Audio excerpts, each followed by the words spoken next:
Can you see that? Okay. So the oven, the bread's done. It's out of the oven, and again, why am I using the breadometer in the cooling bread? If you guess that I'm studying the cooling profile, you are right. A lot of bakeries don't understand that cooling profiles are as important as thermal baking profiles. So this is going to be in here for probably another 45 minutes so that I can understand what the internal temperature looks like. Right?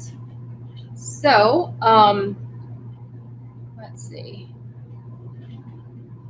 Okay, and this is going to tell me when the internal temperature at the ambient temperature cooling will reach about 95 to 100 degrees Fahrenheit. And that's truly where we need to be for any bakery to package their goods. In smaller size bakeries, very often I see these loaves out on the shelves for about 2 to 3 hours before before the packaging crew comes in and packages and slices and packages the bread. So what I want to show with this pedometer is what is the fastest time you can pack. Because the faster the time you pack these loaves, the less it stales, because it just sits out on the shelf too long on certain bakeries in certain bakeries, and in fact it dries up the bread, and a lot of bakeries wonder why their bread is stale the next day. So I'm doing a study here just to share with you on what I find out today. So today's experiment was really to see the difference between a chickpea flour, this is from Nutriati, and regular flour. So with the chickpea flour, you can see it's really no different when I use up to 20%. And so what I'm going to do next is do a 25 to 30% and see what happens, right? So one thing I would like to point out is if you take a look at the control, this is just an amazing control. It's a really lean formula. There's no dough improvers in here, no oxidants either, no added gluten. It's just a really good hard red spring wheat. And I believe it's hard red spring wheat. I think it's hard white spring wheat. I'm sorry. So if you get a control that does so well, whatever you use as a test variable, up to 20%, as long as the control is a good volume, your test is going to hold up well as well. So I just want to point out that if you start with something that's of terrible quality, not high enough of a gluten content, quality, and quantity, then this test might not even come out well. So I just want to point it out, right? So today I wanted to get into key points for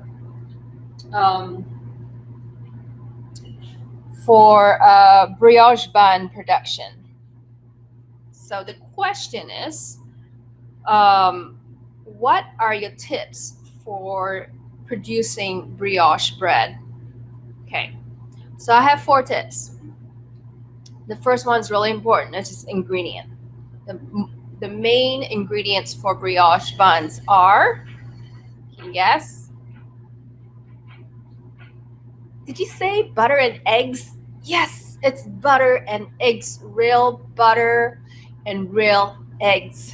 So when bakeries come up with faux brioche buns or faux brioche products, it makes me mad when I don't see butter and eggs on the ingredient label. So if you truly want to produce quality brioche products, remember to use real butter and eggs I don't really care what form you use, but make sure you just use those products, right? So in a wholesale bakery, butter is in the form of a high solid, low moisture butter. And eggs are usually fresh eggs and sometimes in Tetra packs. So those two ingredients are very delicate and of high quality. Therefore, temperature needs to be addressed. I'll talk about that later. So on the commercial side of things, if you allow dairy and egg allergen in your plant, definitely I'll go to something like a clarified butter, some form of a natural butter flavoring, and also powdered eggs. So if you put these in there, you'll be surprised you'll get a really good product as well. One thing about powdered eggs is it's a great emulsifier. It's actually a better emulsifier than fresh eggs, believe it or not, just because it's got so much polar ends to it. And so butter and eggs, real or dry, up to you, but you gotta have those two in there. Number 2, osmotolerant yeast. Okay, if you are having proofing issues, it's because the large amount of sugar in brioche is affecting the yeast. So I need to get you, let's see, an osmotolerant yeast that can be used in a high sugar formulation. So this is not the right one. This is a red Lalaman yeast, but they have a gold one that you can use as well. But basically, Lalaman has osmotolerant yeast, so please reach out to them. You want to use osmotolerant yeast to keep to a proper production schedule. You don't want the yeast to take 1.5 hours to get to height. Okay, you have so much sugar in there, so it's definitely going to affect your proofing times. Number 3, temperature. Your processing temperature has to be really well maintained, somewhere between 90, not more than 95 degrees Fahrenheit, because depending on the butter that you use, and butter is, the higher the quality, the more expensive. If you buy a cheaper butter, then you need to really watch your processing temperature. If you don't watch your processing temperature and you proof above, 100 degrees Fahrenheit, you're going to have the butter just sipping out of the dough. So watch your proofing temperatures and watch your processing temperatures. Try to remain as low as possible. And that's one aspect of it.